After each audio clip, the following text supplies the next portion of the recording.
Amis entrepreneurs, salut, ça me fait super plaisir de te présenter cette toute nouvelle vidéo. C'est aujourd'hui la deuxième vidéo sur la série de 4 relative aux états financiers. On va parler du compte de résultat.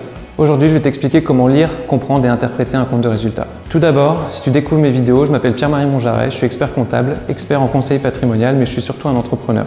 Je te laisse aller voir ma première vidéo si tu souhaites en savoir plus. Qu'est-ce que le compte de résultat ? Le compte de résultat est un état de synthèse qui permet de récapituler les événements de l'année, toutes les charges et tous les produits de l'entreprise. Il fait partie des états financiers que toute entreprise a l'obligation de remplir. Contrairement au bilan comptable que nous verrons plus tard, le compte de résultat ne prend pas en compte le passé. En effet, il ne prend en compte que l'exercice réalisé en général du 1er janvier au 31 décembre. Il a pour but d'expliquer le résultat de l'entreprise. Il est public, sauf pour les petites entreprises, et l'administration fiscale y a accès, tout comme les investisseurs potentiels, les clients, les fournisseurs et les banques. Il se présente de la manière suivante. On aura d'abord un résultat d'exploitation qui fera la différence entre les produits dits d'exploitation et les charges dites d'exploitation. Ce résultat prend en compte les opérations courantes de l'exercice. Il rend compte des ventes réalisées et des charges utiles à l'exploitation de l'activité.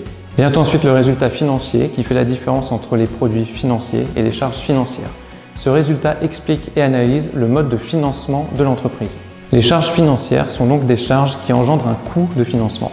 Enfin, le résultat dit exceptionnel qui fera la différence entre des produits exceptionnels et des charges exceptionnelles. Cela prend en compte les éléments inhabituels pour l'entreprise qui ne relèvent pas de l'activité normale de celle-ci.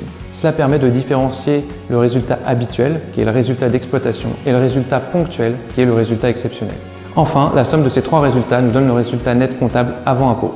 Le résultat net comptable est la somme des trois résultats précédents auxquels est soustrait l'impôt sur les bénéfices et la participation des salariés. Si la somme des produits est supérieure à la somme des charges, alors la société réalise un bénéfice. A l'inverse, elle réalise un déficit, soit une perte comptable. Maintenant qu'on a vu comment il a été composé, quel est son intérêt? Le compte de résultat permet tout d'abord aux dirigeants de la société de comprendre les ressources qui ont été consommées, à savoir les salaires, les consommations de matières et les ventes réalisées ainsi que les autres revenus. Il peut donc voir les performances de sa société, voir si son activité est rentable, voir les points à améliorer et mieux prendre ses décisions. Cela permet aussi d'avoir une évolution dans le temps en comparant les différents exercices. Voilà, c'est tout pour aujourd'hui. Je vous souhaite tout le succès possible dans cette aventure et mettez toutes les chances de votre côté. Merci d'avoir regardé cette vidéo. Si celle-ci t'a plu, n'hésite pas à t'abonner à la chaîne YouTube et si tu souhaites en savoir plus, tu trouveras dans la description le lien vers le site internet. À bientôt dans une prochaine vidéo. Ciao!